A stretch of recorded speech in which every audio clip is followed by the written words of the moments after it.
राम राम दोस्तों, ज्योतिष के इस विशेष कार्यक्रम में आपका फिर से स्वागत है। इस वीडियो में बात करेंगे 30 अक्टूबर 2023 को राहु केतु के राशि परिवर्तन का वृश्चिक वालों के जीवन पर क्या प्रभाव पड़ेगा। ज्योतिष में जो भी लंबी अवधि के ग्रह होते हैं, यानी कि जो लंबी अवधि तक एक ही राशि में रहते हैं, बृहस्पति, शनि, राहु, केतु, इनका जब भी राशि परिवर्तन होता है वो लोगों के जीवन को गहराई से प्रभावित करता है।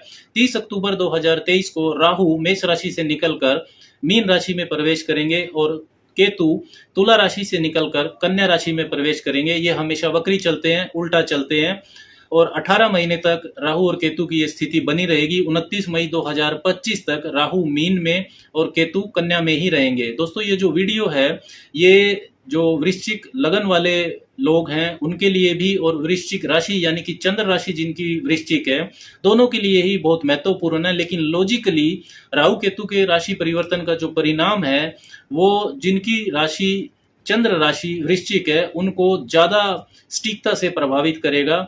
मानसिक रूप से वो इन परिणामों का जो अनुभव है वो ज्यादा करेंगे, क्योंकि राहु और केतु चंद्रमा के ही नोड्स होते हैं। Rahu north node of moon होता है, Ketu south node of moon होता है। इसके अलावा राहु केतु के राशि परिवर्तन का ये जो फल है ये उन लोगों को ज्यादा गहराई से प्रभावित करेगा जिनको राहु या केतु की महादशा या अंतरदशा चल रही है।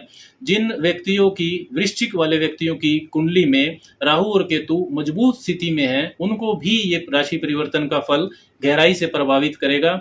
जिन व्यक्तियों की कुंडली में राहु केतु कमजोर स्थिति में है उनके लिए ये परिवर्तन ठीक ठाक रहेगा। इस परिवर्तन का जो फल है वो ठीक ठाक रहेगा। वृश्चिक वालों के लिए अभी तक राहु 12 अप्रैल 2022 से आपके छठे भाव में चल रहे थे मेष राशि में, और इसी वर्ष अप्रैल 2023 में बृहस्पति भी छठे भाव में आपके प्रवेश कर गए थे, जिससे चंडाल दोष आपके छठे भाव में बन रहा था। केतु चल रहे थे आपके 12वें भाव में तुला राशि में। दूसरे और पांचवें दो महत्वपूर्ण भावों के स्वामी बृहस्पति का छठे भाव में राहु के साथ चंडाल दोष को बनाना ये काफी नकारात्मक परिणाम वृश्चिक वालों को अभी तक दे रहा था। धन की बचत का मामला हो, कर्जे की समस्या हो, पाचन तंत्र, पेट की बीमारियां हो, इन सब चीजों से वृश्चिक वालों को समस्या हो रही थी। सबसे बड़ा जो नकारात्मक परिणाम था इस चंडाल दोष का वो ये था कि बृहस्पति की 5वीं, 7वीं और 9वीं दृष्टियां जो 10वें भाव, 12वें भाव और दूसरे भाव पर जा रही थी, वहां बृहस्पति अपना शुभ प्रभाव डालना चाह रहे हैं, आपको शुभता देना चाह रहे हैं। लेकिन राहु की भी यही 5वीं, 7वीं और 9वीं दृष्टियां होती हैं जो कि इन्हीं 10वें, 12वें और दूसरे भाव में बृहस्पति की शुभता के बीच में रुकावट बनी हुई थी। आपको शुभ परिणाम नहीं मिल रहे थे। रोजगार या नौकरी में आपके परेशानी चल रही थी, सीनियर्स के साथ संबंध, वर्क प्लेस पर पॉलिटिक्स, इन सब से परेशानी हो रही थी। विदेशी मामलों में आपको रुकावट हो रही थी, शुभता नहीं मिल रही थी। फिजूल खर्चों में आपके बहुत वृद्धि हो रही थी। धन की बचत में आपको परेशानी हो रही थी। इसके अलावा जो परिवार कुटुंब से सहयोग है उसमें भी कमी आ रही थी। लेकिन अब 30 अक्टूबर 2023 को राहु आपके छठे भाव से निकलकर पंचम भाव में मीन राशि में प्रवेश कर जाएंगे तथा केतु तुला राशि से निकलकर कन्या राशि में प्रवेश कर जाएंगे आपके 11वें भाव में। पंचम भाव में राहु की उपस्थिति शुभ और अशुभ दोनों तरह के मिश्रित परिणाम आपको देगी। लेकिन जो बृहस्पति की दृष्टियों का जो शुभ परिणाम है वो अब आपको मिलने लगेगा, उसमें वृद्धि हो जाएगी। यदि कोई लोन आपको नहीं मिल रहा था तो वो अब आपको मिल जाएगा। बृहस्पति की 5वीं दृष्टि कैरियर भाव पर रहेगी, 10वें भाव पर। तो व्यवसाय के लिए यदि आपको कर्जा चाहिए तो वो इस वक्त आपको मिल जाएगा। व्यवसाय का विस्तार आप करना चाहते हैं तो आप कर पाएंगे। सीनियर्स, बॉसेस से जो रिश्तों में आपके खराबी चल रही थी वो सुधर जाएगी, उनसे मधुरता आ जाएगी रिश्तों में। रोजमर्रा के जीवन की जो रुकावटें हैं उनको आप अपनी बुद्धिमत्ता से, ज्ञान से दूर कर पाएंगे।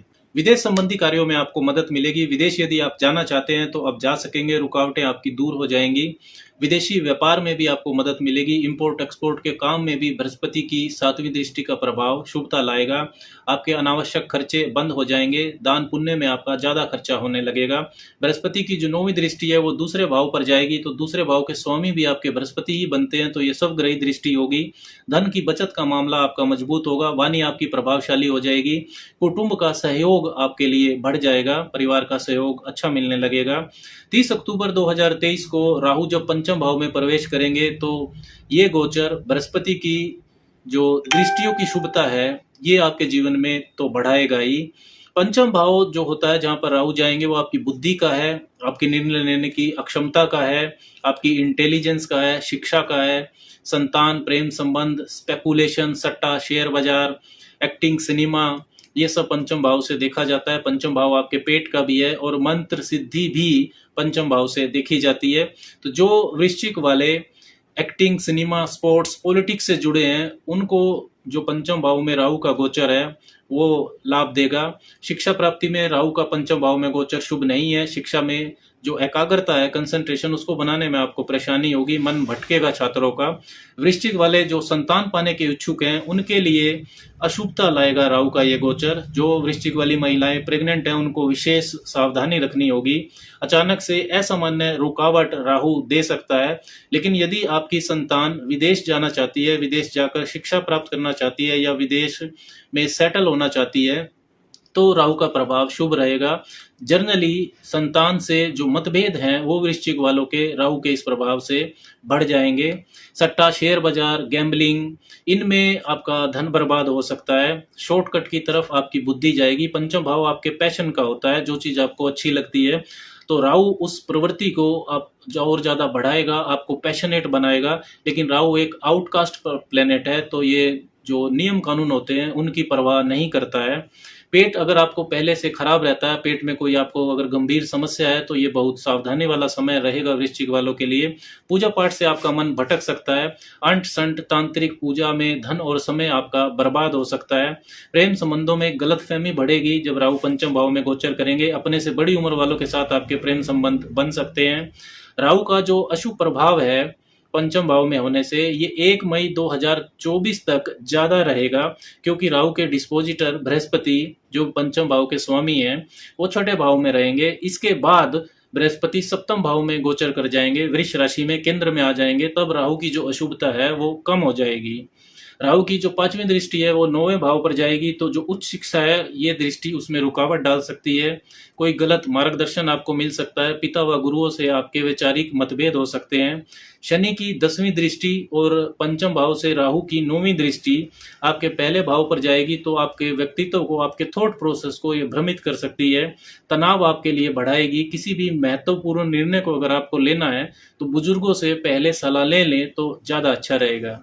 वृश्चिक वालों के लिए केतु के राशि परिवर्तन की बात करें तो केतु 30 अक्टूबर 2023 को कन्या राशि में प्रवेश कर जाएंगे आपके 11वें भाव में। केतु का गोचर 11वें भाव में आपको लाभ, आपकी जो इनकम है और आपका जो प्रोफेशनल नेटवर्क सर्कल है, व्यवसायिक मित्र, उनके प्रति लापरवाह बनाएगा। केतु की जो ऊर्जा होती है वो भौतिक चीजों से अलगाव पैदा करती है।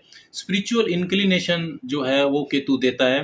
तो इनकम, आय के साधन में आपके उतार चढ़ाव रहेंगे। अपनी इनकम से आप असंतुष्टि भी महसूस करेंगे। नए मित्रों के चुनाव में आपको इस वक्त सावधानी रखनी चाहिए। मित्रों से आपको धोखा मिल सकता है। बड़े भाई बहन से संबंध जो हैं उनमें दूरियां बढ़ेंगी। केतु की जो 5वीं दृष्टि है वो 3रे भाव पर जाएगी तो आपका जो कम्युनिकेशन है, आपकी संवाद शैली, उसके अंदर आलोचना और दार्शनिकता बढ़ सकती है। साहस पराक्रम में आपके जरूर वृद्धि होगी। केतु मंगल की तरह भी फल देते हैं। 9वीं दृष्टि आपके 7वें भाव पर जाएगी तो जो आपकी पार्टनरशिप्स हैं उसके अंदर अलगाव बढ़ जाएगा। गलत लोगों के संपर्क में आप आ सकते हैं। नई अगर कोई व्यापारिक साझेदारी इस दौरान करते हैं तो बहुत सावधानी रखनी चाहिए। वैवाहिक जीवन में भी कटुता, असंतुष्टि को केतु की ये दृष्टि बढ़ाएगी। कुल मिलाकर राहु केतु का जो राशि परिवर्तन है वृश्चिक वालों के लिए मिश्रित परिणाम देगा। काफी सावधानियां आपको रखनी होंगी। राहु केतु की अगर आपको अशुभता मिलती है इस गोचर के दौरान तो आपको बृहस्पति के मंत्रों का जप करना चाहिए। ओम ब्रीम बृहस्पते नमः, इससे आपको लाभ होगा। साबुत मूंग की दाल का दान आप बुधवार को कर सकते हैं। कुत्ते की सेवा आपको करनी चाहिए और मंगलवार को यदि आप हनुमान मंदिर में त्रिकोणीय ध्वजा अर्पण करते हैं तो इससे भी आपको लाभ होगा। राम राम।